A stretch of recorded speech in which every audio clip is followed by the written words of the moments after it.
Podcast world, what's up? Chad Belding back at you. The Fowl Life, the Wildfowl Gear Issue Series is back with you right now. So far, you've heard a little bit about different parts of the gear issue that you're going to be able to see when you open the Bible of duck hunters, the Bible of goose hunters up. We've gone through so many different parts of it. I'm excited about today's part. Again, I have Skip Knowles. He's been everything to the Outdoor Sportsman's Group, and currently he's a brand manager, editor-in-chief. I don't really know all of his titles, but Skip, welcome back. How are you, brother? Very good, man. Happy holiday weekend to you. It's great to be back here. Yes, sir. I'm excited because I know that my gear issue is supposed to be here today, so I'm anxiously awaiting the mailman, even though a lot of our mail people are on hiatus with COVID. But also today joining us, y'all have heard him here before on the podcast, Chris Cifreo, co-founder, owner of Jargon Game Calls right out of Northeast Arkansas, close to Memphis, Tennessee, close to Stuttgart, right in the holy land of mallard ducks, the mallard duck capital of the world. The I-40 corridor is what splits the Grand Prairie and where Chris hunts up north of I-40. I don't know what that part of Arkansas is called, but Chris is a master machinist, a master designer. We're part of the Wildfowl game issue, and that's why we're gear issue, and that's why we've invited Chris to come on today and talk duck calls. We're going to get into a bunch of it. Chris Cifreo, welcome, my brother. Oh, hey, man. How you doing? Glad to be back, too. How's Arkansas? Is it humid down there? I heard it's extremely humid right now. Yesterday, I did a podcast with Chris Aiken for a Eukanuba series we're getting ready to start, and he said he trained yesterday and he couldn't even breathe. Well, I saw Freddie King coming down the road yesterday. I pulled into the neighborhood over here, coming down the road, and Freddie King was coming down the road, and he had his shirt off. Did he really? Yeah, right without his shirt off going down the road, you know. Was that motivation to get out of that drive-through line, Chris, or what? Hey, I've been diving. I lost, I think, 20 pounds now. So. I love you, Freddie. I haven't seen you forever. As far as I know, you probably look like Schwarzenegger right now. I don't know. He's one person that I know that can go in. He can get ripped and he'll go back down. He goes through little cycles, but he works hard. So, it's hard to stay on it whenever you're working on hard dog training. Yeah, it's hard for anybody, man. It's hard for anybody. Those dogs sure don't gain weight when they're running in that Arkansas heat and humidity, though. But today, what we're doing, Chris, is we're working with Wildfowl Magazine, the brand of Wildfowl, and what it means to the American, the Canadian duck hunter, how it's become the gospel, if you will, of articles, of great writers, of great stories, and gear issues, and gear reviews, and tech tips, and pro tips, and riders go out on hunts, and they get behind the scenes look at duck camp and how gear is working, and it might be a song around a campfire, it might be a dog issue, whatever. Wildfowl has been there, done that, and they've always been there for the American Canadian waterfowl hunter. So this year we're doing a little series to put into perspective how special the gear issue really is and what it means to a duck hunter, goose hunter when that mailbox is opened or they see it on their newsstand and they actually have it in their hands and they open it up and they see the boats and the motors and the guns and the ammo and the camo and the blinds and the waders and the apparel. And today we're talking about duck calls. We're talking about an apparatus that you attribute of being one of the most important parts of a duck hunt, not only to entice ducks, to get their attention, to keep them interested in your hunting spread and what you're trying to achieve, but the duck call's a lot more than that, especially in the state where you're from, you're from Louisiana, but you live in Arkansas now. We've talked about it. And Skip, I want you to think about this, is that in Arkansas, the flooded timber is, in my opinion, I've seen so many airplane shots and helicopter shots and drone shots of the timber. You can't see down in there real good.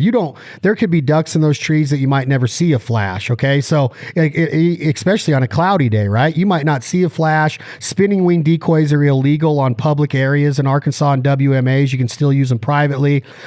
Jerk rigs are always a good thing. Getting in a current is always a good thing. But Arkansas as a whole, in my opinion, the reason why most of the best duck callers known to man in the history of duck hunting and duck calling hail from the state of Arkansas is because, Skip, are you listening? It is an audio state. Those ducks are coming off of those rice fields. They sleep in the rice, and when they approach that timber, they're listening for rafts of ducks. They're listening for chatter. They're listening for greeters and hells. And a lot of times, as proficient as duck callers are in Arkansas, you might have 4, 5, 6, 7, 8 of them at a time emulating a raft of ducks. Chris, is it fair to say that Arkansas is built around the audio sounds and the vocalizations of a mallard duck?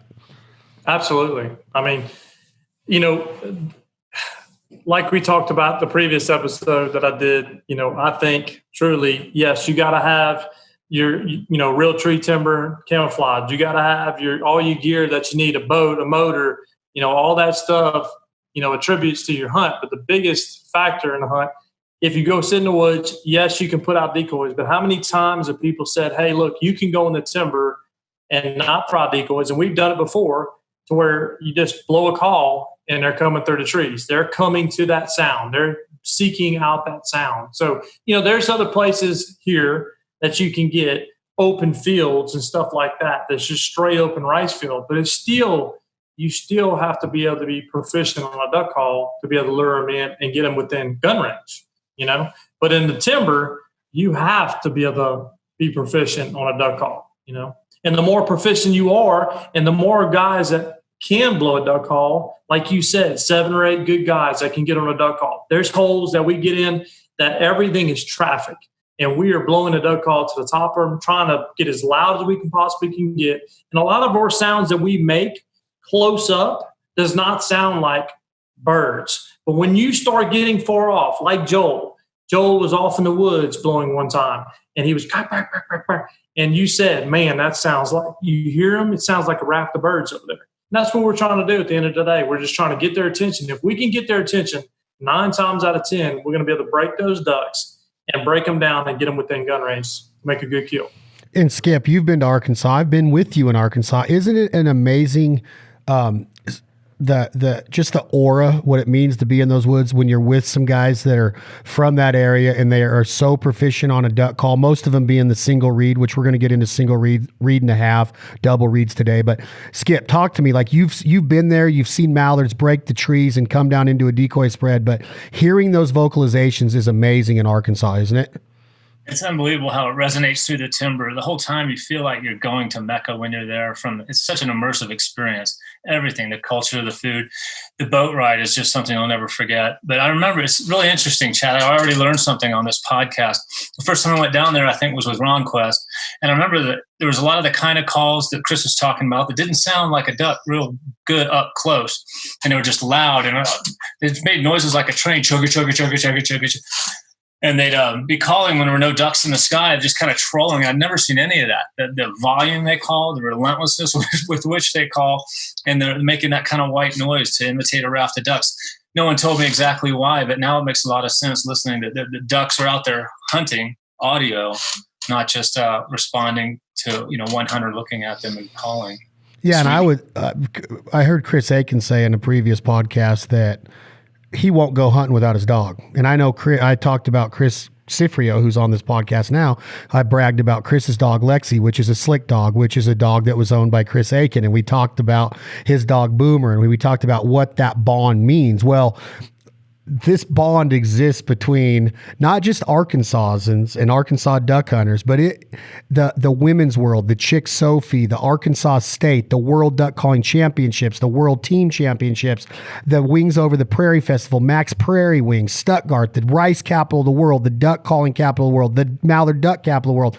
But then you spread all of that influence out, because when I go to Arkansas, like what you just touched on, Skip, was the culture of what you get, and then you get back to where you're from. It might be Boise, Idaho. It might be the Butte Sink of California.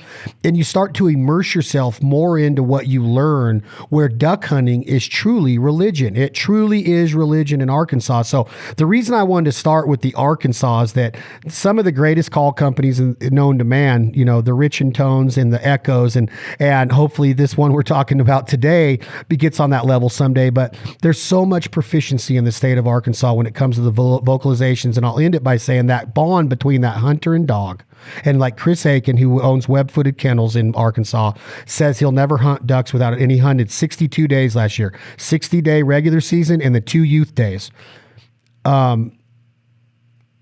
the bond is the same with the duck call. A lot of duck hunters, myself included, even though I'm not even anywhere near Chris, and he'll probably tell you that 7 to 15 times today on the podcast. I will not hunt without my duck call. And I've always been that way. I don't want to annoy people with it, but I want to see that reaction. And Chris will tell you a story where last year this mallard flew by and I hit him. I just happened to hit him with the perfect note skip. And Chris looked at me and goes, "Did you see that?" And that duck would have never, ever came down in those trees if it wasn't for what, Chris? A duck call. Yep. Yeah, it is true. That's what's so gratifying when you do get in the woods. That's why I like hunting traffic. When you're in hunting traffic, you hunt birds that are not supposed to be or not coming where you are, and you're just short stopping them, and you break these ducks down that are, say, a couple 100 yards up in the air, whatever, half mile, quarter mile, whatever, how high it is. It's just so gratifying to put them down on the water. Now, a lot of people will get them and they'll get them on the treetops, and we've talked about that before as far as, treetop and stuff like that. I want to put them on the water. I want their feet to get wet. And the reason why is because it's like, hey, I've killed plenty of ducks. You have. There's a lot of people who've killed a ton of ducks. The gratifying part is to fool them and to make them think that I was a raft of birds down there. So it's 100%. It's 100% of. I'd say it's. I don't know if there's anything more gratifying. I know seeing a kid kill its first duck, he or she, a 1-year-old dog retrieve, an 8-year-old dog retrieve. That stuff is all awesome. And that's why duck hunting is so neat, of all of the different pieces of this puzzle. And I always talk about, you have this blank canvas in front of you, and we're all artists in our own way. People are blessed with different skill sets. Chris is an artist with machinery and duck call design. Skip is an artist with his pencil and his pen and his typewriter, like Nancy Bates in the Misery movie when she's breaking that dude's legs. I'm an artist, in my opinion, in singing in the shower and freestyle rap. But we all have our own place in society. But duck calling and all of these oils that you start throwing at that blank canvas, and duck hunting, duck calling, boat rides, sunsets, coffee pots, wet dogs, the knife and the butchering and the processing and the cooking and Mr. Billy and duck camp. And then you haven't even started talking about the decoys and the camo and the jackets and the technology. I mean, there's so many pieces of this puzzle that you have to become pretty much eaten up with to become consistently successful at it. It's not easy. No hunting's easy, except turkey hunting in Kansas. But there's nothing easy about duck hunting at all. So my point is that duck call and having it in your hand and being able to work with a team of callers in that blind and in those woods and in that marsh, it's as gratifying as having Lexi go get a triple with one of them being crippled and getting on a diver and bringing back all 3 mallards. The duck calling is a huge part of hunting. So let's make sure that we all agree, as people are listening to this, I don't want them to think, "Oh, that's not true, that you don't have to be a great duck caller to be a great duck hunter." And you're 100% right. You do not even know how to operate a duck call to enjoy a duck hunt. I know lots of people that aren't very proficient that love going. But all I'm saying is that it is so gratifying once you work. And I'm 45 and I started blowing religiously at 27. And I still pretty much suck. So that tells you how hard it is. And I practice a lot. And I'm not saying that I suck, but compared to the good callers that like John David and Chris and Jim Ronquist and John Stevens and the guys that Rick Dunn and these guys that have done it, I'm nowhere near the ducks that they have. Skip, when you hear this guy on this podcast, Chris, work all these different ducks, and I don't know if he'll be able to do it today with the audio, but he has so many different characters in his arsenal, and that's what's cool, is that it's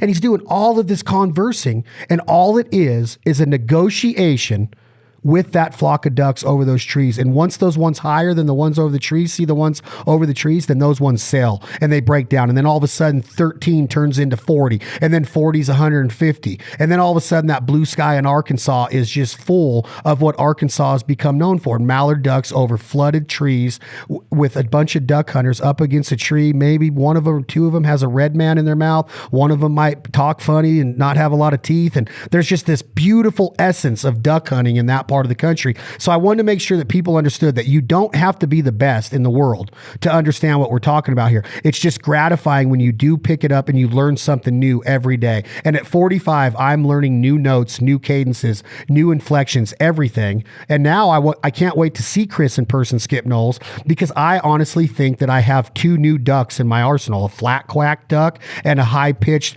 a young duck that Chris will get into today. So that's what I love about it, is that you're negotiating with wild animals. It's just like bugling or calling an elk in, or gobbling or cutting a turkey. It's like you've been predator hunting with Terry Demon at Mojo, seeing a predator charge a call from a mile away.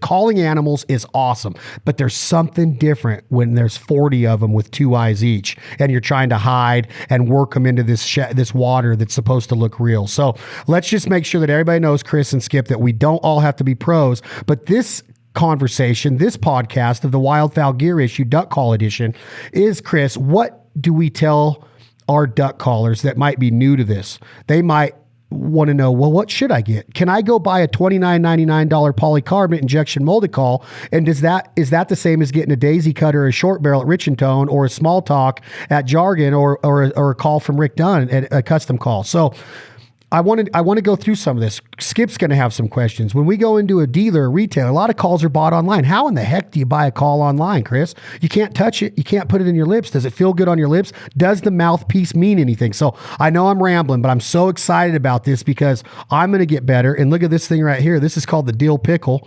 No, I'm not calling you a pickle, Skip, but that is the Dill Pickle Jargon that we just did a photo shoot with, that's going on sale for this weekend, and it's absolutely amazing. And the best part about it is that it's so realistic with the gut system and the tone board that Chris has built into him. So let's get into it, Chris. What should be a couple things that a potential customer, end consumer, is thinking about as he or she goes and looks for their duck call for this upcoming duck season? The main thing all duck calls out there that can make a duck sound, the biggest difference between a cheaper call versus a custom call, true custom call is that a custom call, we're going to take and go through the ropes of making sure that call can get a boss hen, can get a fine hen, can get a coarse hen, can get a raspy hen, can get all these different ducks out of it.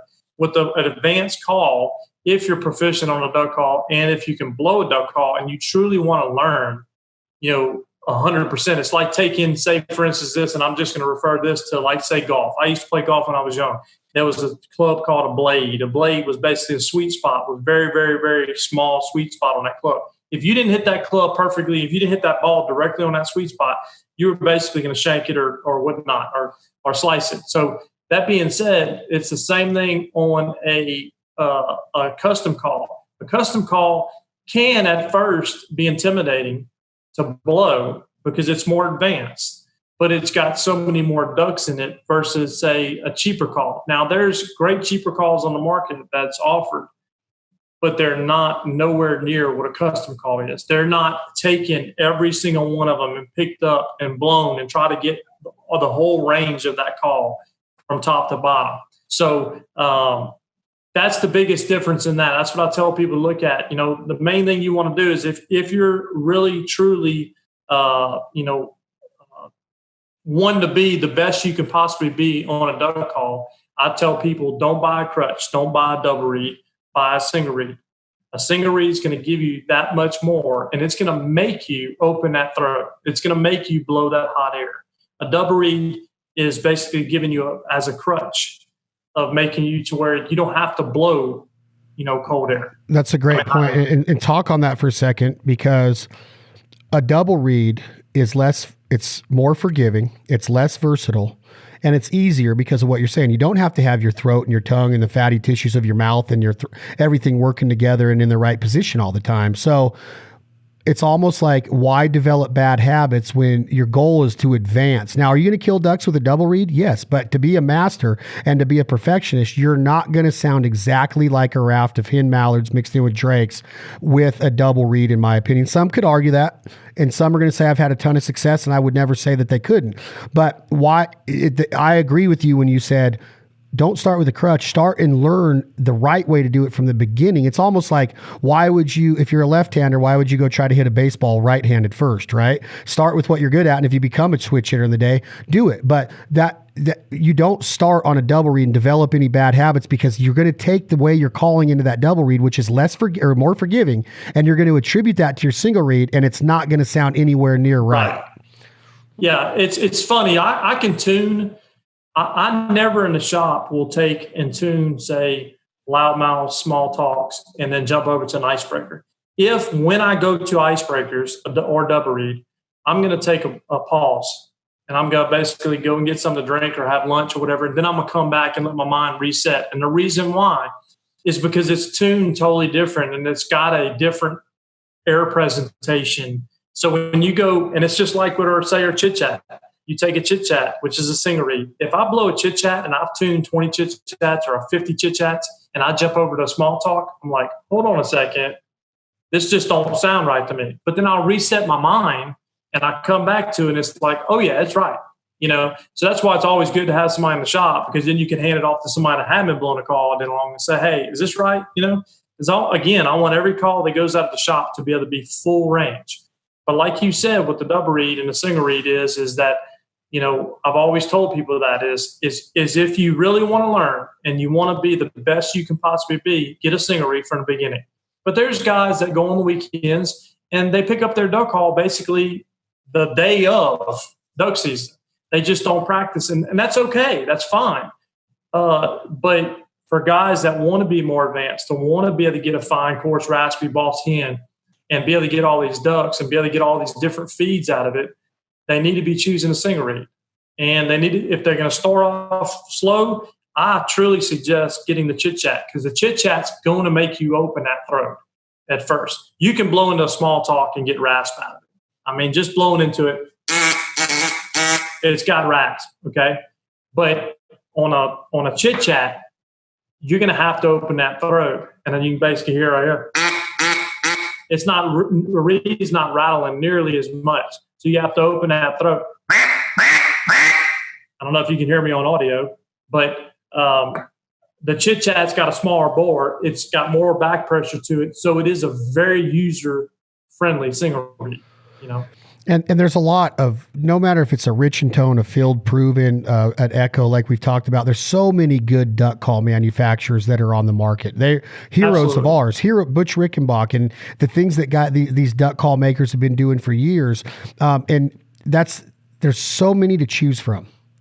And you made a statement right there, and I don't know if Skip caught on to it, but you said you have to reset your mind.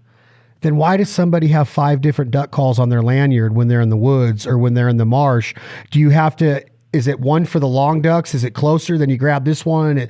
Because now you're telling me that you can't really do that, because you got to, this one's not going to sound right if you just switch from this call to this call, because you got to reset your mind. Do you hunt with one call? Can a newbie getting into it and reading their Wildfowl Gear Edition right now, can they go get one call and be okay for the 2020-2021 duck season? Or do they have to have 3 or 4 of them on their lanyard with double loops on all of them? To be honest, if I'm hunting, I'm going to have different calls on my lanyard. When I get there, you basically evaluate how the ducks are reacting. If all of a sudden, like say last year, we were in the timber, the wind was blowing 90 to nothing, you remember? Yeah. And all those birds were coming in. So we said, hey, look, we need to get louder. We need to get more aggressive. So we pulled up the small talk. I think even a loudmouth, and we were blowing that call. But if I get into that situation and all of a sudden it becomes stale, or, it's real humid and it's just one of those days that everything's just still, I'm going to have my chit chat on the lanyard. I'm going to evaluate. The thing about it is we all know the weatherman here lately is really never right. Okay. So you can only take what their weather prediction is with a grain of salt. But so that's why whenever we get out there, we got to evaluate the situation and say, okay, this is what I need to pick up today, and this is what I need to blow. If I'm blowing a certain call that day, 9 times out of 10, I'm going to finish with that call. I'm going to continue to blow it. And the reason why is because as you blow a call, you can take a call that's tuned tight, or what I say tight is basically a longer read, or you can take a call that's tuned a little bit light. Once you start blowing that call, you'll get used to it. Your body gets used to it. Your brain gets used to that pressure. and you'll adjust yourself to be able to blow that call. To say if that call is exactly how you want it, I always tune my calls when I hunt a little bit longer read, a little bit more pressure to push into it, because I get excited and I want to start blowing, and I'll blow over the call. So, all those come into effect whenever you're out in the timber. I want to get into those, about what comes into effect. I want to say, Skip, do you have anything to ask Chris before a meteorologist knocks him off for saying that all weathermen suck? I have a lot of things to ask him. I hope we don't have no friends that are weathermen. Yeah, Skip's uncle's a meteorologist for Weather Channel, dude. It is the easiest job in the world. It might rain tomorrow. All right, y'all have a good night. Skip, do you have anything to say? I thought I saw you getting a little inquisitive up there, Skip. Oh, I'm always inquisitive. I'm a journalist and a generalist and not an expert at anything. But first of all, I want to know, Chad, why do you need a duck call? Because that was a pretty good piece of mouth calling you did back there. Compliment. Did you hear that, Cifreo? It sounded better than my duck calling. But and also, I loved how you were so into describing the equipment and everything. You were like, you started a little rhyme there. It's like, it's the guns, it's the ammo, it's the camo. It was pretty funny. But now the number one thing, that's a really cool thing about, I always thought the beginner should start out with a double read because it's easier, it's more forgiving. And to say, you guys say skip that process was really interesting. It's an eye opener. I could have maybe saved a few years before I got even ploddingly mediocre. But Chris, I want to know, so beginner opens up. You talked about some of the characteristics of calls, and we're going to get into more of that stuff. And I want to ask you how people learn to tune calls down the road too. But the fundamental thing I want people to walk away from this with is, how do you begin to start to know what you need? When you open up the Wildfowl gear issue, it's so exciting. The calls they're works of art in themselves. You guys came up with a new shape. After all these hundreds of years of designs, you came up with a new look, and they're just beautiful. The little short, fat KES calls are all different, but it's overwhelming. What would you say, Chris, to someone who just wants to get into duck hunting? You already said start with the hard one, skip the crutch. I never thought it was a double read as a crutch. It's really interesting. But out of all the dozens of calls, how do you even begin to pick one as a beginner? Yeah, no, that is a hard point. That's a good point you bring up, because there is a lot of times you open a magazine up, you look through it, you're like, you know what, I want to get into duck hunting. And you look through it and you're like, what one do I choose? And that's why under descriptions, we try to make it as blankly as possible to where, hey, look, this is what you need. This is what you're hunting. This is what you need. We try to. That's why under descriptions, we'll say, hey, look, single read. This is a wedge design. This is a loud call. This has got medium hold. And, some people, that's jargon to people of, hey, talking about hold in a duck call. What is hold? What is back pressure? That's a lot of stuff that some people don't understand, and it's kind of hard to make them understand until, and it's kind of hard to describe it if they don't know. And that's why they should tune into podcasts like this. They should get as much information as they possibly can before making purchases on waders, hats, shotguns, all that stuff. But on a duck call, say, for instance, I always tell people, like I said, if you're truly committed and you want to learn how to blow that duck call, straight up look at single reads only. Don't even try to look at double reads. Not saying double reads are not good calls. You just want to be looking at a single read, because that's going to, from the beginning, is going to make you open your throat. So then you take and you say, okay, well, let me try not to get an extreme open bore.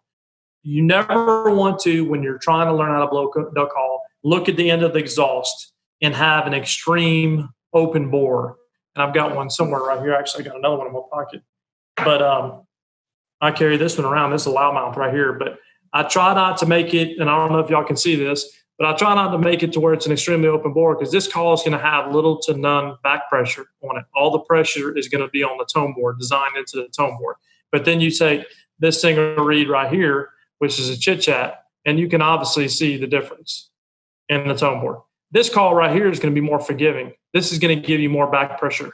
What back pressure is that's what gives back to you. When you blow into the call, it pushes back at you the whole time. That read comes down and that air goes back at you.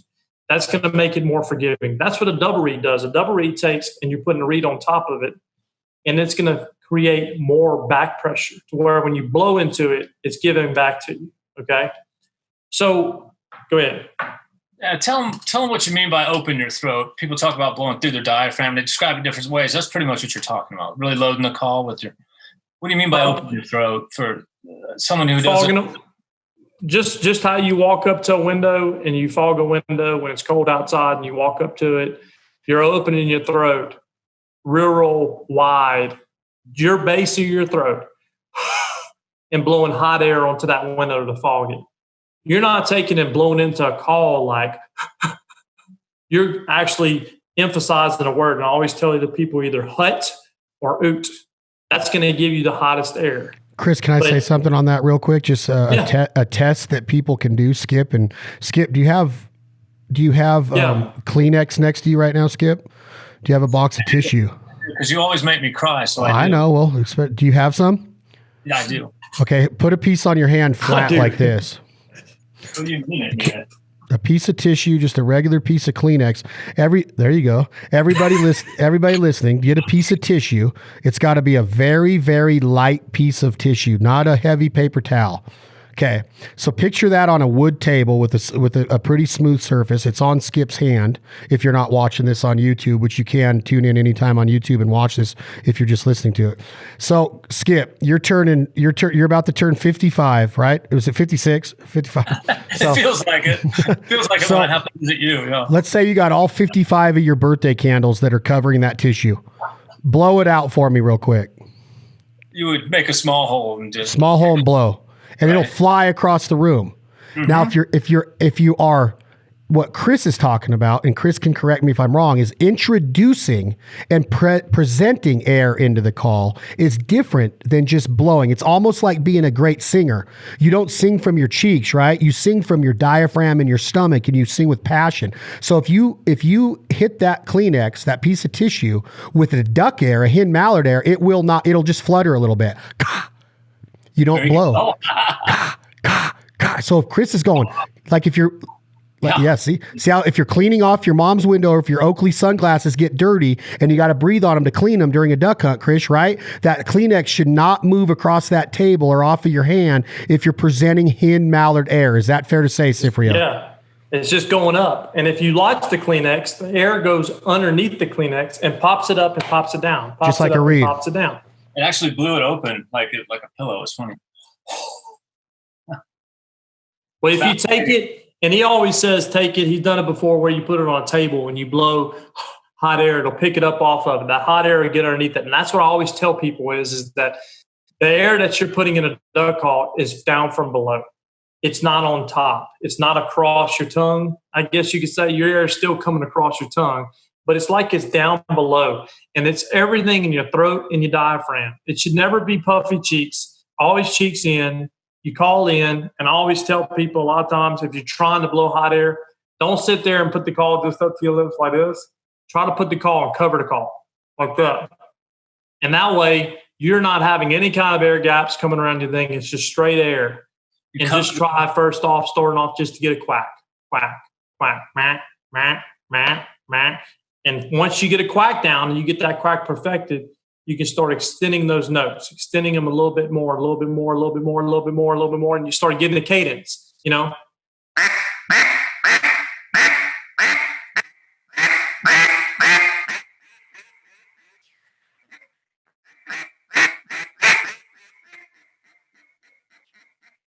But it's all about sitting there and putting that pop in air.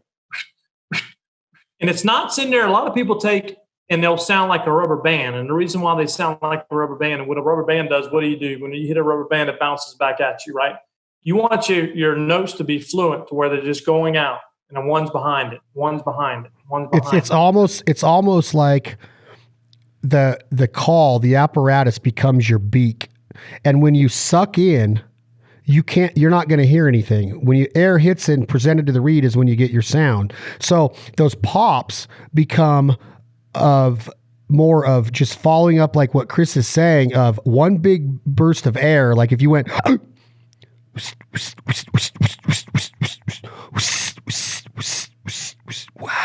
so that's what's producing that sound, is that tight air coming through that throat. If you walk up to your best buddy in the duck blind, you punch him in his stomach, and he skip, and he tries to tell you a secret now.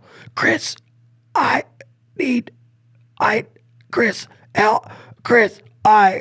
that's how a hen mallard talks. She loads up her diaphragm, or a coyote howls, or an elk bugles. A coyote goes, arr, arr, arr, arr, like he just got punched in the stomach. A hen mallard goes,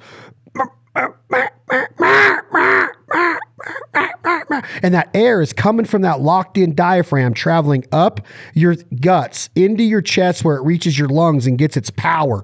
Then it comes into your throat where it hits this little muscle called the larynx. That larynx is the muscle that gets that hot air on that window, and you write your name on a cold winter day in December when you're going Christmas shopping with your mom, or you're trying to clean off your sunglasses like we alluded to before. So now that air's in that throat and it hits that larynx, and then it gets past that larynx, and now it comes up to the opening of the throat, the back of your mouth, and the roof of your mouth is shaped like this for those watching this podcast, okay?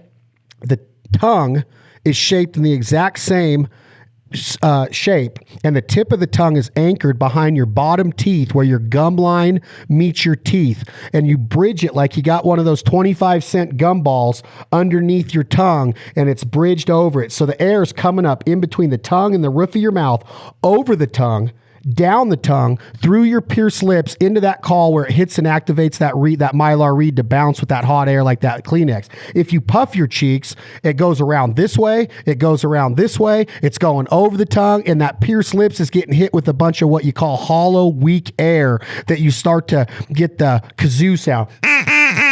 And it's not a duck. That air has to stay like you're singing from your diaphragm. When Axl Rose, she's got a smile that it seems to me reminds me of childhood. He's singing from his stomach, man. The best singer of all time, right? You can't do that from your cheeks.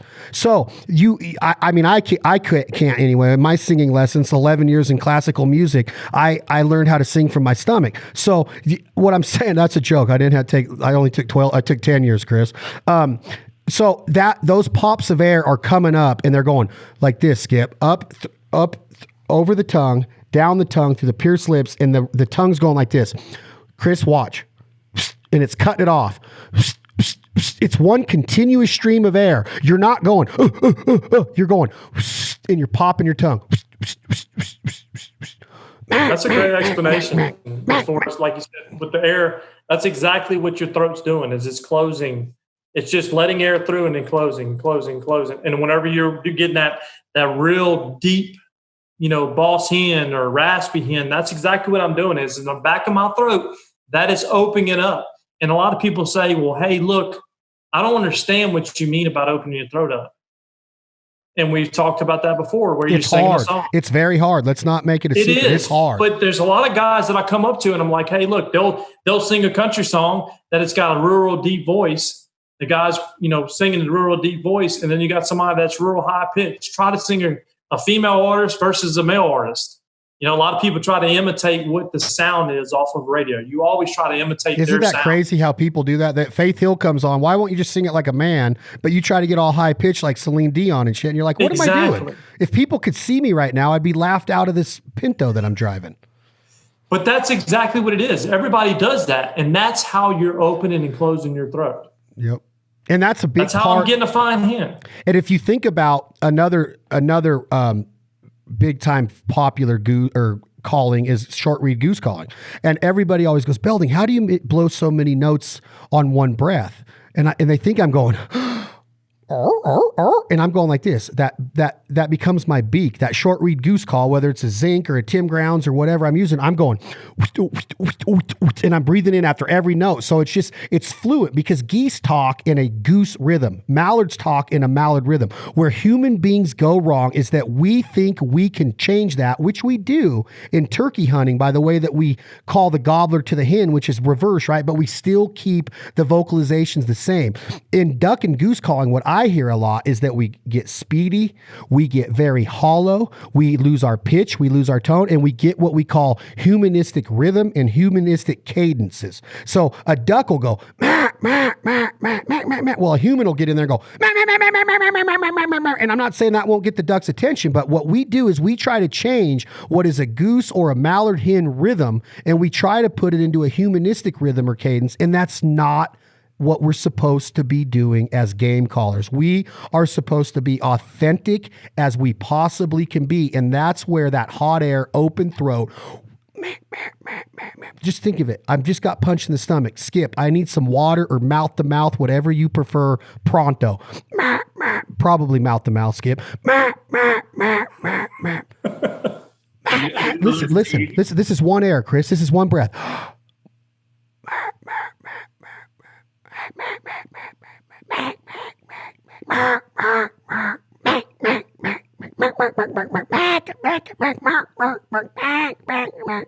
And just then was my diaphragm out of air. But I did all of those little pops with my throat. And that's a great way to practice, is how would Kermit the Frog blow a duck call? Or how would a singer blow a duck call?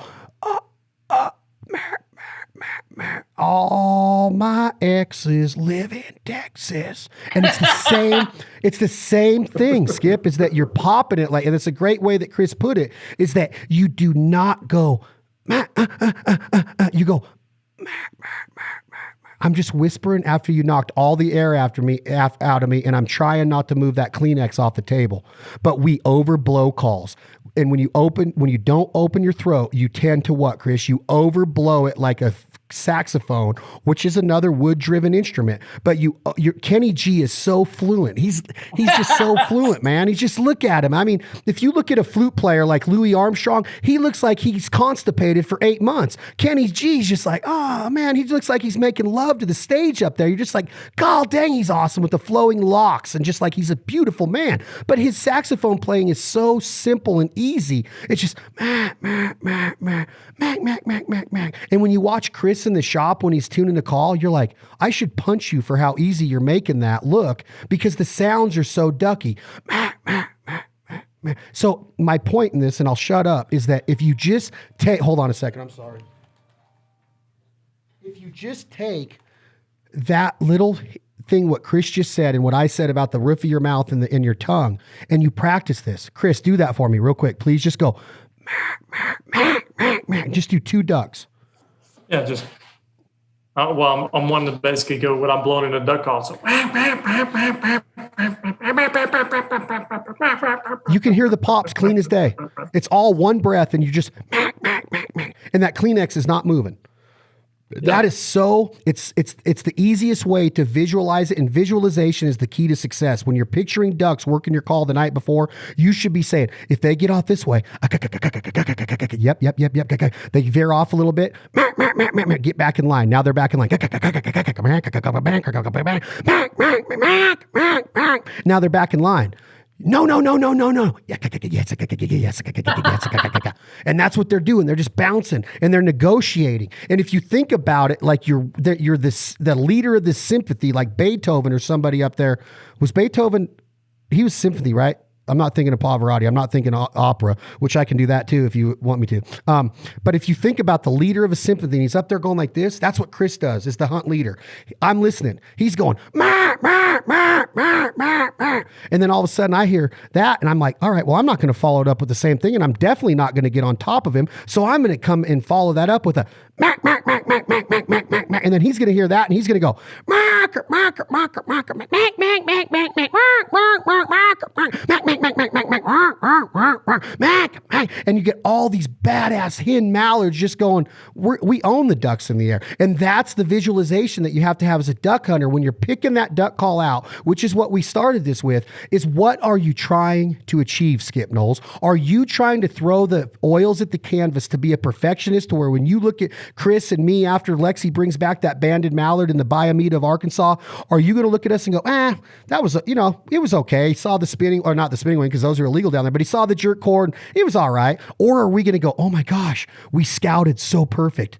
We had our binoculars out last night on the tailgates, and we were looking where these ducks were congregating over these woods. We got to the boat ramp early. We beat everybody else to this hole. We were ready for them. We sounded like ducks. We moved like ducks. We looked like ducks. We kicked the water the way we're supposed to. Our dogs did everything that they were supposed to. And when we're in that boat ride on the way back for breakfast at the cafe in Stuttgart, you're sitting there going, guys, we did it. We actually put together the perfect hunt. And now it becomes this obsession of like, We got to do it again tomorrow. And then you're like, oh my God, we screwed up today. We didn't do what we did yesterday, but that's what brings us back tomorrow, because now we know. We are a sponge. We go, Chris, we didn't sound very good today. Well, we were a little off today. Yeah. Or, we might've been a little tired, whatever it was. Our decoys weren't moving. We didn't find the current. You know what I'm saying, Chris? It becomes this thing to that duck call, buying that duck call at retail at Max Prairie Wings or Simmons or Rogers or wherever you go, Final Flight, wherever you're at, Skip. That's the beginning of, oh my gosh, I'm going to be involved in what's going to be the sympathy of my hunting world.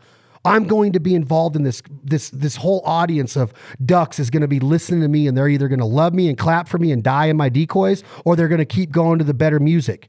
And that's how I look at it. That's how I love the idea of picking out a duck call. You're not just picking out a duck call. You're making your hunt. This is what we're all about. This is how we become duck hunters in this country. This thing right here separates the men from the boys when it comes to being a proficient duck caller, duck hunter, duck killer, duck cooker, duck eater. And I mean that from the bottom of my heart. As bad as that might sound, this little apparatus, not just jargon, any duck call, if you can run this, you are going to be sought after, because a lot of guys have been hired just to blow a duck call because they can own ducks and work them and read them and manipulate them and negotiate with them. So again, that's probably a little dramatized, Chris, but a duck hunt is a Shakespearean play.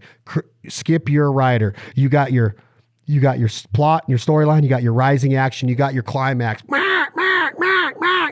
You got your falling action. Then you got your resolution, and you got the boat ride back. Make it your own Shakespearean play by getting the right duck call that will absolutely light mallard ducks up on a daily basis. It might take 3 of them on your lanyard, but it can be done. I've seen it so much in different parts of this world that there's not a better thing ever that known to man, except maybe childbirth, which I've never done that. I'm going to try someday, maybe. But there is nothing better than calling ducks down into your decoys, in my opinion. Can I get a hallelujah from both of you? Oh, absolutely. Amen. That's what it's all about, is fooling them. That's the only reason I go. I've told you time and time again, if it didn't involve a call, I'm not a participant guy. I'm a leader. I try to be a leader. I want to lead, And so when I go out there, there's times that if I get invited, somewhere, that's one good thing too, is that if you get invited somewhere, don't pick up your duck call until they tell you, hey, look, we want you to blow. But 9 times out of 10, if you can blow a duck call proficiently and you're really good on the duck call, they're going to tell you, hey, look, they're going to invite you. They're going to invite you back. A lot of places. You're going to be invited back. Yeah, you'll get invited back. But you talked about that, and you got to be proficient on a duck call, but you also got to know how to run it top to bottom. But being proficient on a duck call and being a good duck caller doesn't necessarily mean that you can blow a duck call from top to bottom. One of the best guys that can blow a duck call, he won it in 2007, Rick Dunn. He's really good on a duck call, but he knows when and when not to blow the duck call. And that's the main thing too, is there's a lot of guys that go out there and they can run it. Boy, they can run it. But whenever they sit there and have birds that come in, they're not reading their ducks, and they're not giving them what they want. There's a lot of days there's been days in the past that all they want is a feed call. That's it. All they want is a feed call. There's been days that they want a really quick cadence. I've had days to where you want it to where you just like that old cut down call. You'll hit them when they go away. And and that was just the final touch on it. They'll come just lighting into the decoy. So, I want people to understand that too, is that you need to read your ducks. You need to know when and when not to blow that duck call too, because it's a tool, just like anything else. And part of that is so important in what you're hitting on, Chris. And when you start talking about duck calling, we got to understand that it's the overall communication process. So you're reading body language, you're reading posturing, you're reading head movement, you're reading their feet, their wingtips, not just their wing motion, but the tips of their wings. You are literally visualizing, what am I going? It's just like a shortstop in baseball. If there's a guy on first and the ball's hit to me, what am I doing? Am I turning 2? Where am I playing? Am I playing deep? Am I playing up? Base is loaded. Am I throwing the ball home and trying to get a force play, double play at the catcher to first base? Always thinking point guard, same way. Shooting guard, what am I doing if the ball comes to me? Am I shooting? Am I passing it down low to Shaq? If the Ducks do this, I'm ready for this. So what does that tell you?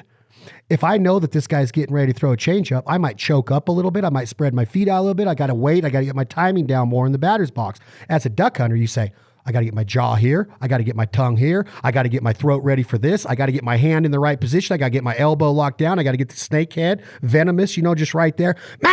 And if he does this, or the lead duck does this and takes him away, I might have to hit him with the quicker duck. Or I might have to stand on the first note. Because by the time that sound reaches them, they're another 150 yards past where you were when you first called at them. So you got to be visualizing all of this. You got to become a freaking negotiator of the ducks, the art of the deal. You got to feel it. You got to feel it, man. You got to just have it in your stomach, man. It's the same thing with Chipper Jones. Chipper Jones be a switch hitter. He could sit there and hit. He felt it. He knew when one was going out before he even swung the bat back. I mean, when they pulled back and that ball was coming, he could feel it. And it's the same thing with a duck call. Whenever I take a duck, what's that? He's got the swagger. Duck callers got to have swagger. You don't have to be arrogant. Nobody's better than anybody. This is a fun deal. We're not competitive unless you're competing for the worlds or the meet or a regional contest. That's competitive. This is duck hunting. This is blessing to be able to do it. So why not be the absolute best you can be when that oil is on that canvas, that masterpiece is like, yeah, you sounded good. I don't know how many times I've looked for accreditation from you or acceptance from you or Keith Allen or Christian Curtis or John or Jimbo. Like I look at them like, man, do they even hear that I'm trying to sound like a duck over here? It's like you want that. You want to be accepted into the Hall of Fame, not the Hall of Fame, that's a dumb way to say it, but just the brotherhood of duck callers. Like what you said, are you good enough to blow with Team Echo? Are you good enough to go and blow with Chris Cifreo? I think I am.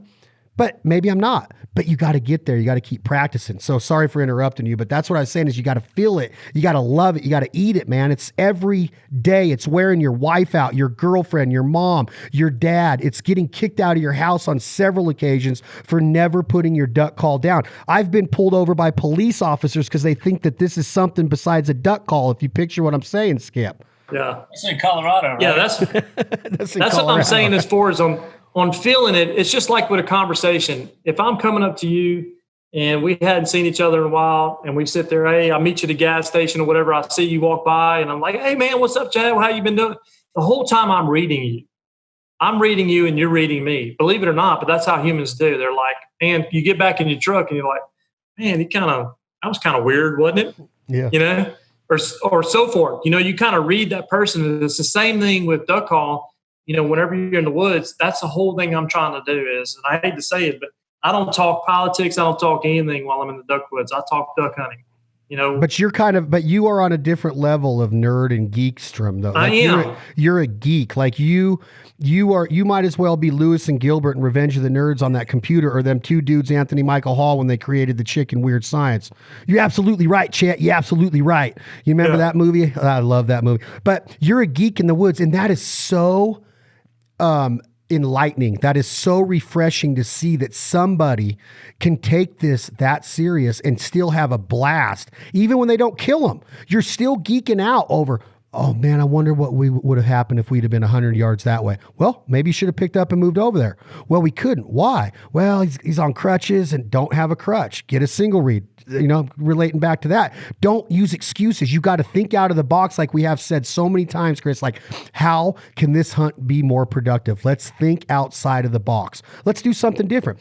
Maybe it's the wrong angle. The sun's hitting us wrong. We're in the wrong spot. They might be seeing a little tiny bit of something they don't like. Don't be afraid to make changes if the first couple flocks aren't responding to your call or reacting or finishing the way that you want to. Again, you got to feel it. You got to eat, sleep, and breathe this, man. Duck hunting is not something that is you can be a weekend warrior, but you got to be a solid weekend warrior to get everything out of it. So that gear issue, when you open it up, how I referred to it as the Bible, is just that. We're telling them, guys, these are the duck calls that are out there for you. Here's what they're made out of. Here's their CNC, they're hand tuned, they're acrylic, they're wood, they're dipped, they're molded, they're poly injection, they're double reed, they're single reed. There's all this different stuff out there. So I wanted to get it across to Skip when we talked about duck calling, that when you see those pages full of those beautiful duck calls in that beautiful magazine laid out by OSG, and you open Wildfowl up this week and next week, and you're getting ready for the dog days of summer to get done and get on the September teal hunt, think about what you're trying to do with that call. Picture that hunt and figure out different things. How's the customer service?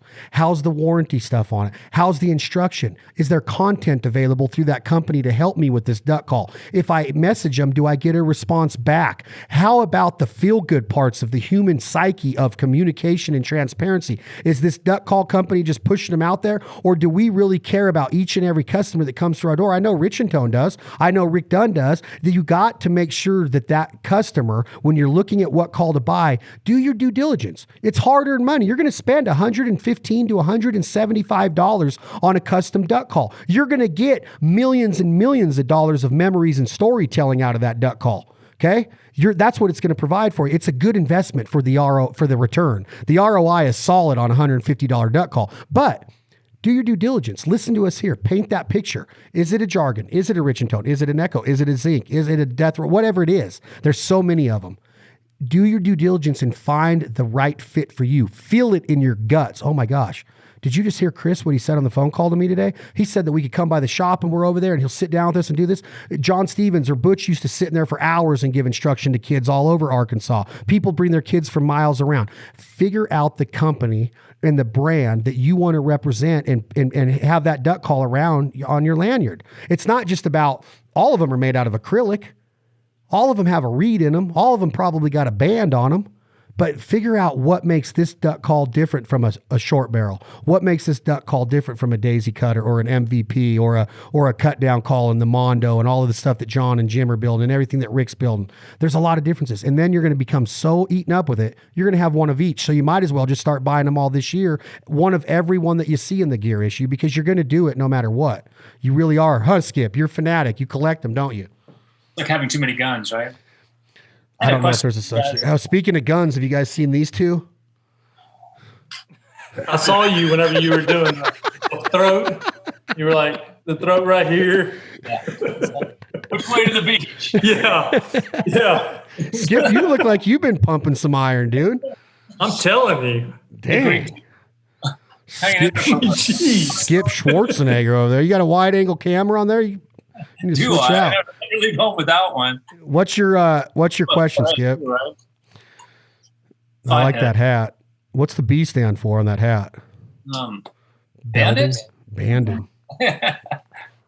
What's your question, Skip? I just want a little more information on overdoing it. Like Clint Eastwood said, a man needs to know his limitations. So your next Fred Zink wannabe's been driving around, 20-year-old guy in his two-wheel drive, 1982 Toyota pickup down the dirt roads all summer long, honking on his $150 call. He starts to sound pretty good. He has some confidence in his call. He goes out. He's calling the ducks. You talk about when do you back off? Tell people a little bit about when you're overdoing it. So they're flying by you. They break their neck. They look down at you. To hit them on the corners. Talk a little bit about when to back off, because it feels so good to blow that call all the time. I think that, first of all, if we're talking about the woods, there's a lot of calling that can take place in the woods. Like you referred to it as chumming or rattling the woods, shaking the woods, getting their attention that you might not necessarily see them. I don't know how many ducks pass overhead when we're not paying attention that we could have had a shot at if we're just blowing our call a little bit more. Or if you're on the X and they're coming there. So, but there is something to be said about that question, Skip, and I'll let Chris talk. But I think that that calls can be overblown. I think that ducks can be given too much, and it depends on things. What's the wind? What's the sun? What's the shadows? Is it foggy? What's the air like? Is it a dead day? Is it a live day? Is your call bouncing off the trees?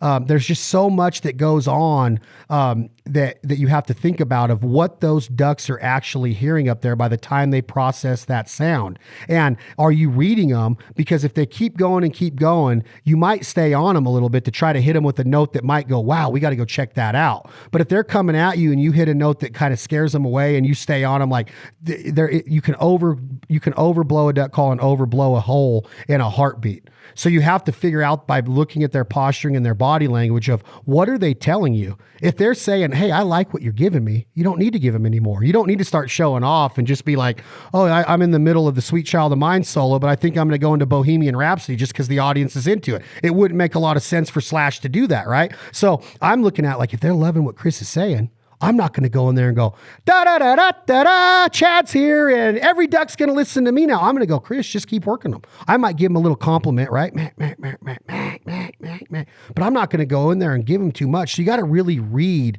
And that's the thing about team calling and practicing in the off season is that's a whole other gamut in itself, is learning how to be a good team caller, to get invited back to where they're like, hey, put that in your pocket. You don't want to ever hear that. It's like, hey, your dog, you leave him in the kennel, right? Or whatever. That you don't want to hear that. You want to be proficient with your dog. Your dog's got to be good. He can't whine. He can't squeal during a hunt. 4 ducks come in, like Chris Aiken said it. You got 30 of them working, 4 light, land on the water. Your dog's trying to run out there and break and squealing. Those ducks light. They scare the other ones out of the area. Now Chris has got to call the shot into those 4 when we had a chance at those 40. Doesn't make a whole lot of sense. You're responsible for that. So just learn to read it. Bring your best A game. And Chris, I'll let you talk on that, but there is a such thing as overblowing, right, Chris? Absolutely. To answer his question, what I think is the biggest thing is always look at their wing beat. Look at their wing beat. If their wing beat's slowing down, and normally whenever birds come over the top of the timber and they've been staging there, they're going to come over the top of the timber. They're just going to barely have any wing beat. You're just going to see them just flutter. Okay. But a bird that, whenever they're migrating, you see them, they're getting it, So watch that wing beat. If the wing beat starts to pick up, 9 times out of 10, they're getting out of dodge. So check that out. Check and see if that drake is looking down, or basically doing that drake whistle. Hey, giving that confidence call back. Get that read from them. There's a lot of things that you can't learn unless you're out there watching birds constantly. It's like trying to tell somebody, how to distinguish a mallard between a widgeon or a mallard between a pintail. If you hadn't been out there and you can't really take it hands on, you just can't do it. It's kind of hard to explain to somebody else. You can look on a piece of paper all day long, but unless you sit there and know their wing beat, know their pattern, know their silhouette shape in the sky, you can't explain it. But that being said, the main thing is just hours and hours and hours of being in the field and trying to be the best that you can possibly be. It's just like I said, you walk up to Chad, I sit there and I'm constantly reading that person. If I'm trying to get permission from Chad and he has a piece of property that I want to hunt, if he comes off at me real abrasive, I'm probably not even going to ask him if I can hunt his land. So that's the same thing I'm doing with ducks is if I give them a little bit and they turn and they're starting to, head off. Well, if they're going away from me, hey, look, might as well just go ahead and give them as much as you can possibly give them to try to turn them around and convince them back. But if they're coming at me, like Chad said, and I'm giving them a little bit, a lot of people will sit there and keep on blowing and blowing and blowing and blowing. If they're already coming at you, why do you want to keep on blowing? They're doing what you want them to do. It's a pride thing. There's a lot of pride in this because I don't know how many times I've been laying in a pea field in Saskatchewan or Alberta or in a cornfield in Fargo or a marsh in South Dakota or the Boise River or the Snake River in Idaho. I could keep going. And ducks just drop into your decoys when you're over there cooking biscuits. So you got to tell yourself as a duck hunter, I don't know how many times in the timber we've been taking pictures and 18 of them light behind us and we got them in the picture when we're taking a picture with a bunch of their dead cousins. I don't know how many times it's happened with no duck calling going on at all. So you have to ask yourself, what are we really doing? Well, exactly. One is I got this duck call and I'm proficient with it. I've been practicing my butt off. So you know what? I'm going to make it part of the hunt because you can control them and manipulate them. Now, when they're working horizontally and they're making false runs, like my good friend and mentor Dave Stanley calls them over peas or over corn, and they're doing this, they work vertically down into trees or in water most of the time. But over dry field, they'll get down and they'll start doing this. False runs. They'll come at you.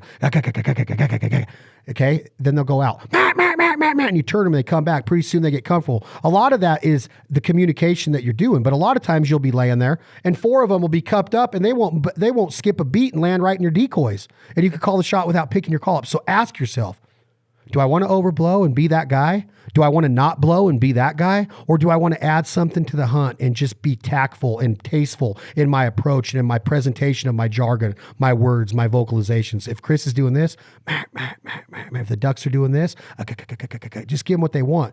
But you got to tell yourself, you might be overdoing it. You might not be doing enough. You got to read them. You got to feel it like we said before. Because in reality, you could probably kill a limit of ducks if you're in the right hole in places some days without a duck call. But the communication process is used on those ducks that you don't have a chance on. You know what I'm saying? Those high ducks, those ones you're trying to break, ones you're trying to pull off of somebody else's spread. That's when communication and reading them and negotiating and vocalizations come into effect. So you just got, again, when you're picking out that duck call, you got to be like, am I just going to be in the background just making a couple pups, or am I going to be the guy out front going macka macka macka macka macka macka, and just you got to ask yourself, Chris, and then you're going to say, all right, well, I'm going to dedicate this much time to practice, and I'm going to understand what that Kleenex drill means. I'm going to understand what an open throat and hot air means, because it's so hard, because 90% of rookies that pick up a duck call don't know what that means, and they go the same thing, like a kazoo, when that one of them party favors rolls out of the end and then rolls back up. You know those things that you told me I sound like a lot? That's what's going to happen most of the time if you don't understand hot air and everything that we've gone over today. Yeah. And we've just scratched the surface. In 60 minutes, we've scratched the surface of what those pages of Wildfowl are presenting to a person for him or her duck hunting career. Skip, why are you giving me so many choices? Why, as an editor-in-chief of Wildfowl, Skip, and as good as you are and as many hunts as you've been on, why don't you just put one duck call in there that people should buy? Well, you can't, because you got to pay the bills. Other advertisers are in there. You got to take it an account for everything. So they're going to put in there what is working for Wildfowl. And now it's our job as duck call creators and duck call makers to say, hey, here's what we offer at Jargon. I know that John and Jimbo have built a legacy at Rich-N-Tone. Their calls are badass. The customer service is badass. And the legacy and the story's badass. So why wouldn't you buy a Rich-N-Tone? I buy a Rich-N-Tone. I own several of them. But I'm also a fanatic about duck calls and the history of duck calls. Not as much as some, but you just got to ask yourself, Skip Knowles, why am I buying this duck call? And then start doing the due diligence of what it takes, and then jump in, because the water's fine. But once you make that move of buying that duck call, pretty much a lot of things in life become non-existent. And I'm telling you that. That's the truth, right, Chris? These things will control you until you get it down. And here I am 20 years after I started blowing one, and I'm nowhere near where I could be on a duck call, because there's so much awesome stuff to learn every time you freaking pick it up. So that's kind of my 2 cents. It's not a simple question. Well, what do you look for in a duck call when you go to buy one? There's a lot. There's a lot. You got to freaking break it down. Don't make it complicated. Just start doing your due diligence. Call the shop, talk to him, say, hey, what's the difference between a daisy cutter and a short barrel? What's the difference between a small talk and a loudmouth? If I ask you that, Chris, you'll be like, boom, boom, boom, boom, boom, boom. The tolerances are this, the keyhole's this, the drill hole's this, this is why it's louder. This is why you're getting more volume. But you're also going to say stuff like this. Let me tell you this, customer, Skip, the loudmouth is a more difficult call to master. It's a more difficult call to get a hold on. You got to be even more advanced on the loudmouth than you do the small talk. So you got to tell these guys all of that. You got to be transparent with them. Well, what about the icebreaker? Well, here's why you would want a double read, but here's why I would say don't get the double read. And we've already gone over that today. So there's a lot of knowledge and input and content out there. You just got to find it. And this magazine is the first step in that, because the people are going to open it up and go, oh, wow, look at that color. Wonder what it sounds like. Then is there a sound file somewhere? Does Wildfowl have them on their website? They're about to. Does Jargon? Heck yeah. Does Rich-N-Tone? Heck yeah. Go do the work. It's just like buying a car. You don't walk in there and, hey, give me that one over there. You take a test drive, right? You freaking do your due diligence. Does that make sense? Absolutely.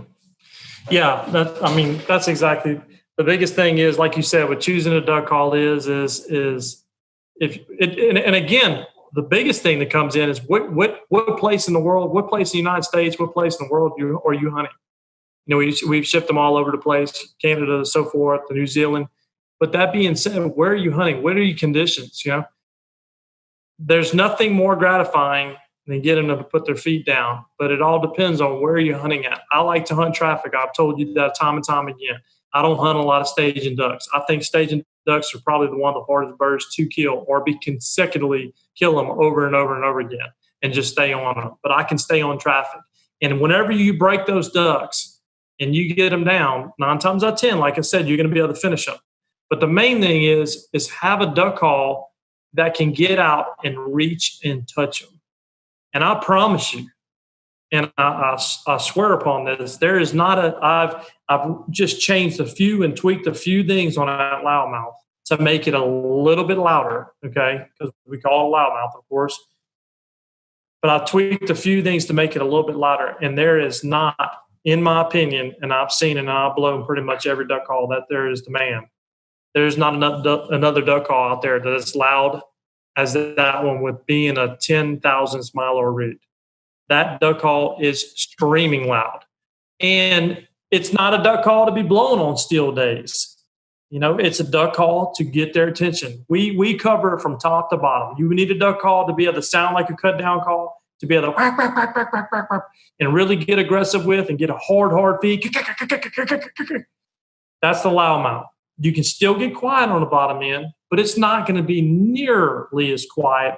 And you're going to have to be way more advanced to be able to get quiet on a loudmouth than on, say, a small talk or the other calls. But a small talk is a step down. It's going to be a step down. It's going to be not a mid-range call, but it's just like I'd say we got a full choke, we got a 3/4, and, going to an improved and so forth all the way down. That's how I would kind of classify all of our calls at.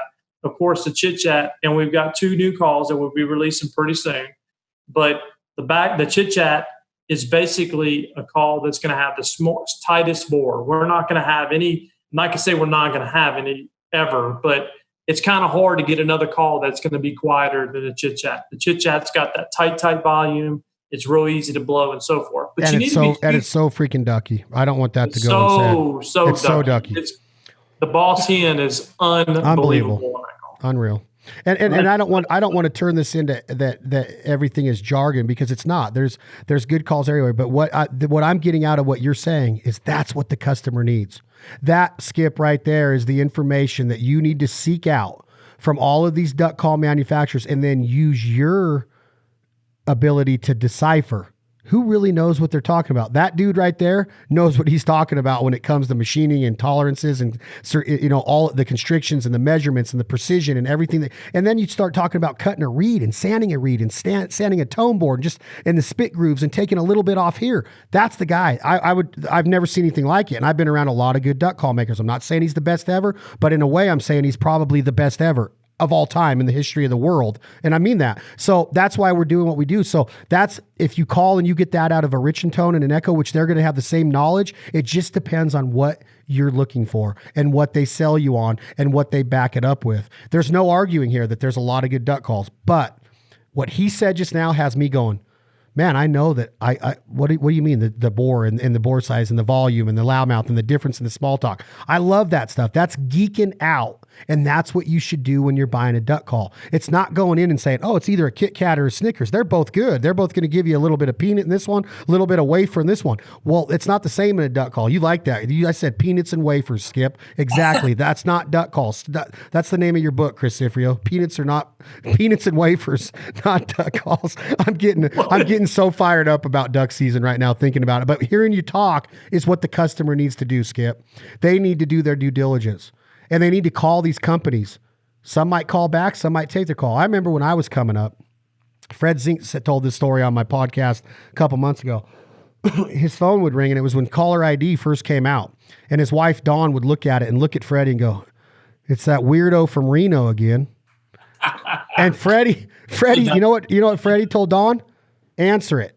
You know why? Because he loved the passion. And I wore him out. It's impossible to hear somebody's pitch and their tone over the phone. Impossible. You can hear their cadence a little bit, but you can't tell if they're really getting duck. And he'd sit there and listen to my goose call and my duck call, and then I'd call Tim Grounds, and down in Johnsonville, Illinois. Hey, bub. He'd know who it was before he picked up.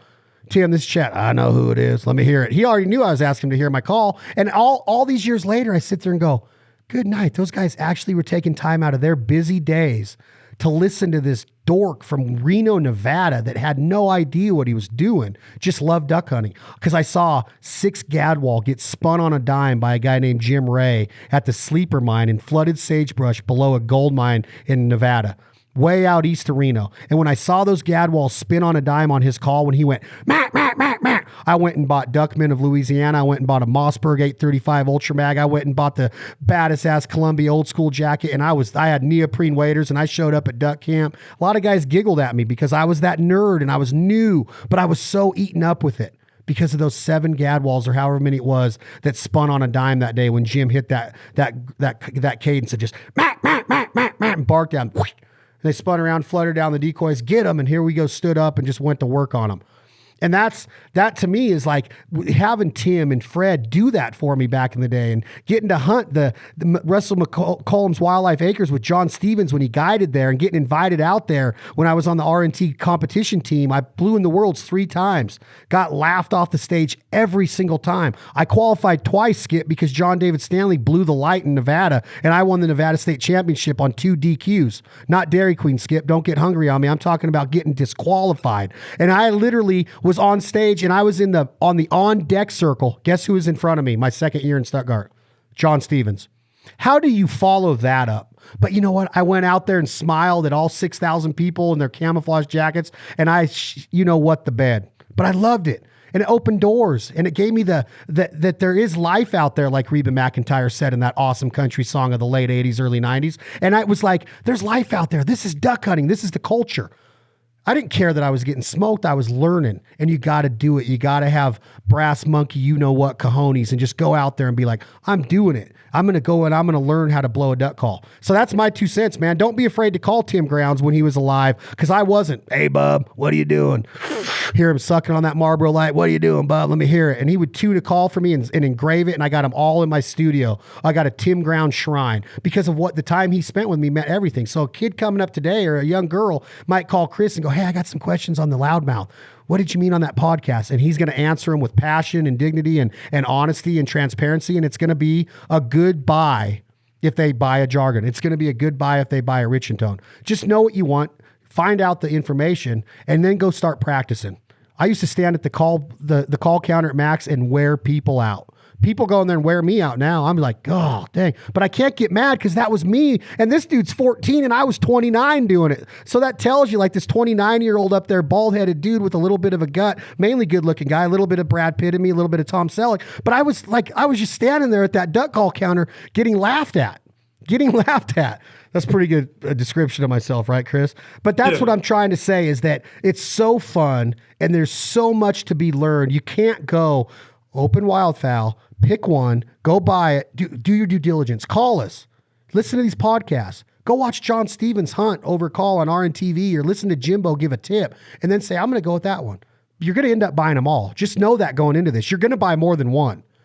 It might not be a Jargon today, but it will be tomorrow. It might be a Rich and Tone, but it might be a Zinc in 3 weeks or 2 years. Just know that this is addicting. Okay, so you can't say there's just one way to tell somebody, here's how you buy a duck call. I think that we've covered a lot of good bases today. I think that we gave some people some enlightenment on why they need to read the gear issue and see what's being written about these calls and what the functionality of them is, and how they're made and where they're made and who they're made by and what the qualifications are. But at the end of the day, pick up that phone with your unlimited data and minutes and call and just say, look, I'm looking for a call.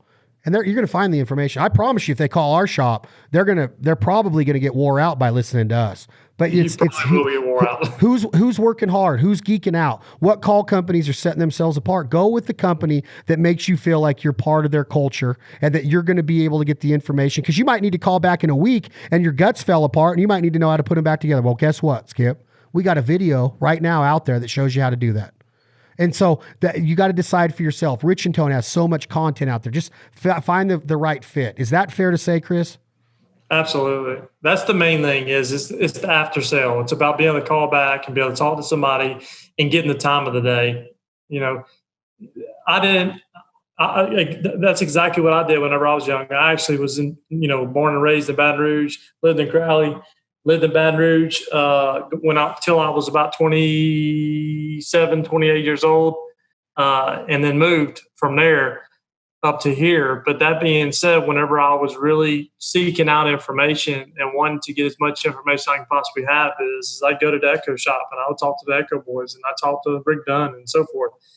And, I had to kind of come back to Baton Rouge and learn on my own as far as how to blow a duck call, but I got the basics and I got the start of what I needed to start doing. And I can't tell you enough is the biggest thing is with learning a duck call, to blow a duck call is you just got to practice. And if it doesn't sound right, if you feel like, because I don't have to ask somebody if that sounds right. Does that sound good? I do. But I don't know why. Maybe I got different ears. Because you're so proficient, because you've reached that level that your ear is so trained, because you blow hundreds of minutes a day. And that's what it takes.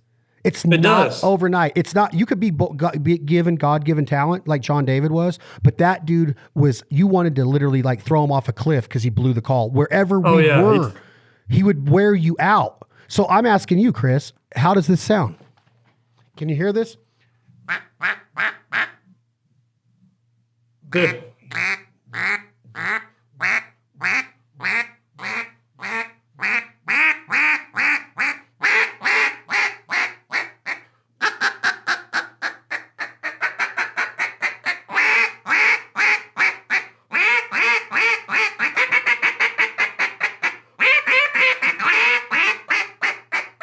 He's in his own world. We'll just leave him alone. Singing in the closet over there. Yeah. He's in that little, just that spot, you know? Yeah, if you don't think duck callers are weird, you got to see this. Oh, my goodness. We're going to take a moment of silence for Chad right now and just let him do his thing. He's back.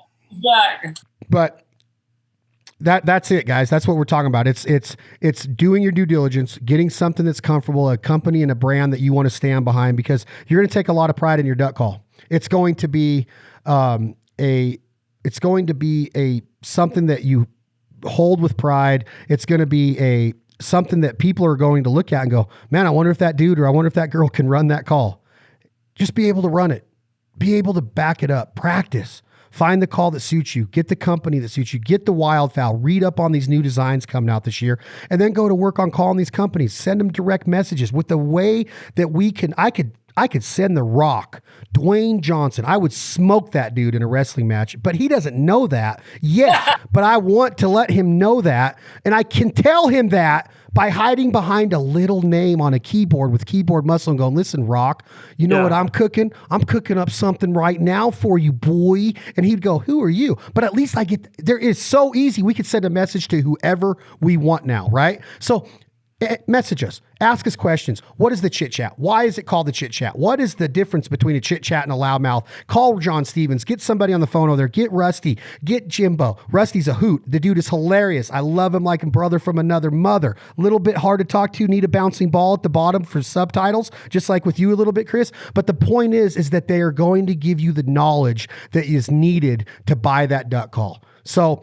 that's all I'm saying. I want to end it like that the Wildfowl magazine is out. Look at the calls in there and then go to work and call us. Call Jargon, call Rich and Tone, call Freddie Zink, call somebody, call Field Hudnall at Field Proven Calls and talk to them about what they're making and why they're making it and what the benefits are and what's going to come with that buying experience, because that's really what you're buying is an experience. So if you buy it on Amazon or you buy it at Max or if you buy it at Simmons or you buy it at Final Flight, figure out how to get the best out of that buying experience that you can and become so proficient that your duck hunting experiences it's just story after story after memory after memory. That's it. That's how it is. That's what Wildfowl's all about. That's what Chris Cifreo's all about. I would make up a freestyle rap about Chris right now, but we're out of time. Pal, like Batman says in the comic book, I won't take a second look when I'm going to buy a call. Why fall? Like the fall guy, like Lee Majors. I wish I would have played baseball in the majors, but I wasn't good enough, so I got the stuff to blow a duck call. But Chris says, Chad, you don't sound like a duck, so that's enough. Put the call back in your pocket. But like Axl Rose, I'm a rocket queen. Oh, I got it going on like Freddie Mercury, like Bohemian Rhapsody. I'm going to end it like that. This is Wildfowl, the gear issue 2020. I'm CB from Reno NV. I do it real BIG, real VIP. I got a duck call by my boy Chris Cifreo. Cifreo didn't rhyme. That's the end of that rap, guys. This has been another edition of the Fowl Life podcast with Chris Cifreo from Jargon Game Calls, Skip Knowles from Wildfowl, the gear issue. This is the Wildfowl gear issue series right here, brought to you by our friends at OSG and Wildfowl magazine. Chris Cifreo, any closing words?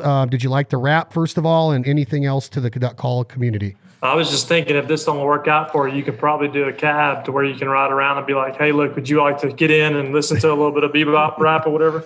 But that being said, I'll tell people this is the main thing with a duck call is buy one and get one, blow one, get the one that you're going to take to the woods that you're going to be the most confident with. It's all about confidence. It's all about having something that's going to make you confident in blowing your duck call. That's why I have a reed that's a little bit longer than what I blow around the house. I can take one duck call. I was doing it the other day. I was sitting there in the shop and I told Curtis, I said, I can blow this duck call all day long in the shop. But when I go home for some reason, and I get outside and I want to get really, really aggressive, I tend to overblow it. And I like a little bit longer read. And that's what happens when I'm in the duck woods is I want to call that I'm not going to get over the top of. It's going to give me that confidence. It's not going to make me, blow it out and be able to lean on it, because I like to lean on it whenever I'm sitting there in the woods. But by a call, well, you're going to have your adrenaline going. You're going to have different feelings going through your body than you are in the living room. When you get in the woods and you feel that wind at your back and that sunshine, the decoys are rocking, the water's moving, you're going to tend to overblow it because your excitement, your adrenaline. So do what Chris is saying. That is geeking out right there, to know that you can lengthen that read and dog ear it the way that you want it and get it. You can customize a call when you're working with the right call company. So give us a call at Jargon. Call John and Jimbo at Rich and Tone. Call Freddie Zink. Call Phil Hunnell. Call Rick Dunn at Echo. Call any of those call companies that you see supporting the Wildfowl Gear Issue 2020-21 duck season. It's upon us, and let's just keep our fingers crossed and pray to the good Lord upstairs, the duck gods also, that we get to travel and hunt ducks this year. Keep your family safe. Skip Knowles, Wildfowl Magazine. Any closing words? I just have enjoyed this so much more than it's been like going to duck college, going through this Wildfowl Gear Issue with you and these panels of experts. You just learn so much every time. Every time my blood pressure just spikes. I love your route. It's great. But what I really get pumped is when you get rolling, start proselytizing like you're on the pulpit. You got to give your heart to the Lord. Yeah. And I look outside and it's 90 degrees and buggy. And it's like, but it's a nice little escape. I learn a lot every time. And I hope the listeners do too. I'm sure. I hope they do too. And it's like Eddie Murphy in Coming to America. Sexual chocolate. I believe the children are the future. The boy good and terrible. Donations. I thought he said the trash. Remember that? How that movie is hilarious. Go watch Boomerang. Not Boomerang. Go watch Coming to America, guys, as long as you're of age. It's got nasty words in it. Chad Belding, Chris Cifreo, Skip Knowles, Wildfowl edition of the Fowl Life podcast. Look for your new gear issue of Wildfowl right now. The Duck Hunter, the Goose Hunter Bible. Check out the duck calls in there. Thank you guys so much for all the support of Jargon, the Fowl Life, Bandit, all of our brands. We truly appreciate the support. Tom, hit that button. This is 2 a.m. Logic. The song is called My Fowl Life, written by yours truly. I'm trying to become a musician, so please buy this on iTunes to support my career. We're out. Thank you all very much.